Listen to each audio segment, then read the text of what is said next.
12 preseason women's basketball polls have been released, and I'm going to go over those.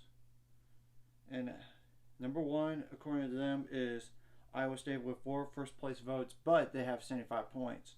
Texas with 4 first place votes with 74 points. Oklahoma is number 3 with 1 first place vote with 65 points. Baylor's number 4, that's number 62 with 62 points, one first place vote. Then it's Kansas 5, Kansas State 6, Texas Tech 7, West Virginia 8, Oklahoma State 9, TCU 10. I definitely agree on the 6 through 10. I definitely agree. What my issue is, Iowa State's getting a little too much overhype. Remember, they got dominated by Baylor last year twice.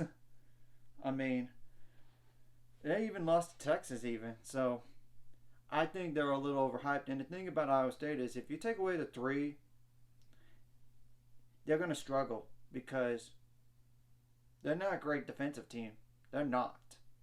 Texas, it's almost the exact. They have a really good defense, but I know they lose some players, but I know they gain some. I mean, transfers, and they lost transfers. So, yeah, and I think Texas might be getting a little too much overhype as well. But I tell you who's getting slept on the most. Baylor is. First of all, they bring back Sarah Andrews, and they had all those preseason Big 12 all mention teams, like for honorable mention or on that yesterday, as well as the freshman of the year and all that. They're getting slept on. Not just because of that, but they got Caitlin Bickle, and those transfers, they're going to help big time, and they have a lot more depth. And in fact, I believe Dre Edwards and Asia Blackwell will be better than Alyssa Smith overall as a player this year compared to last year in Nikki Collins' system.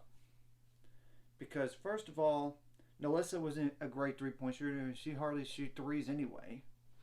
Second of all, this year, it's another year within the system for everybody that's returning, and they're getting players that are more equipped for the system anyway. And the last thing you need to do is give bulletin board material for them, especially with a 13-player roster that is solid.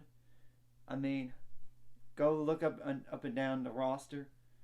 I see that roster being more to the top 3 than the top 2 or even number 1 than number 4 right now. And no offense to those others teams that are at the top. Oklahoma, I think, deserved to be that high. But Texas and Iowa State, I'm not so sure about. So we got plenty of time between now and conference play and when the conference ends. So we'll wait and see. Anyways, if you like this content, hit the like and subscribe button. See you guys later. It's going to 400 subscribers and more by the end of this year.